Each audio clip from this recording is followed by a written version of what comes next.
Pakistani food কিন্তু এখন আমাদের সবারই কম বেশি খুব পছন্দের। আর যখনই পাকিস্তানি খাবারের নাম আসে তখন কিন্তু পেশওয়া রাইনের নামটাই মনে পড়ে সবার আগে। ওয়ারিতে লোকেটেড এই রেস্টুরেন্টটার প্রাইস কিন্তু আমার কাছে খুবই কমই মনে হয়েছে, অত একটা বেশি না। অ্যান্ড এই রেস্টুরেন্টটা কিন্তু অনেকদিন আগে ওপেন হওয়ার পরেও ওদের হাইপটা খুবই ভালো মতো ধরে রাখতে পেরেছে, কারণ স্টিল নাও আপনি যদি 5টার পরে যান ভাই জায়গা সহজে পাবেন না। আমি মেবি সেদিন 5:15-তে যাই অ্যান্ড দেখি উপরের সেকেন্ড ফ্লোর তো ফুল বুকড। ওদের সেকেন্ড ফ্লোরটা বেশি সুন্দর।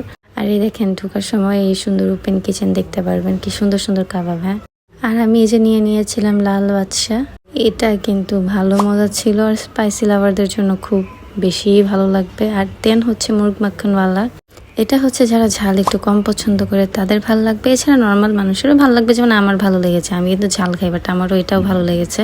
দেন নান নিয়েছিলাম। আর এই যে এটা মানে পুরা বাটার তো মনে হয় টপ টপ করে পড়ছে, এরকম একটা অবস্থা। খুব ভালো লেগেছে আমার কাছে খাবারগুলো। দেন ওদের মালাই লাচ্ছিটা হচ্ছে আমার আসলে এত ডেন্স কোনো লাচ্ছি পছন্দ না, উপরে অনেক মালাই টাইপের ছিল। হ্যাঁ, আমার হয়তো ভালো লাগতো যদি আমি এত আবার অন্যান্য খাবার না খেতাম, কারণ এটা একটা খেলেই পেট অনেকটাই ভরে যায়।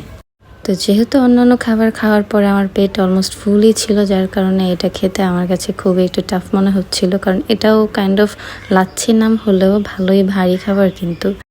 আর এই যে দেখেন দেখতেও কি সুন্দর। অ্যান্ড হ্যাঁ, ওইখানে যখন আমি গিয়েছি তখন বুঝতে পারলাম যে না, এত দূর দূরান্ত থেকে মানুষ কেন আসে, কারণ ওদের খাবারের কোয়ালিটি কিন্তু ভালো। অ্যান্ড অনেকদিন হয়ে গিয়েছে দেখে, হাইপ অনেক হয়ে গিয়েছে দেখে যে ওদের খাবারের কোয়ালিটি ড্রপ করবে, আমার কাছে এটা মনে হয় না, কারণ আমার কাছে খুবই ভালো লেগেছে ওদের ফুডগুলো। অ্যান্ড হ্যাঁ, আমাকে যদি বলা হয় আমি আবার যাব কিনা, হ্যাঁ অবশ্যই আমি আবার যাব ওদের ফুডগুলো ট্রাই করার জন্য, কারণ ওদের ওইখানে আরও অনেক আইটেম আছে যেগুলো আমার ট্রাই করা হয়নি। That's all for today. Follow my FB Insta and TikTok. Subscribe to my YouTube channel. Tata!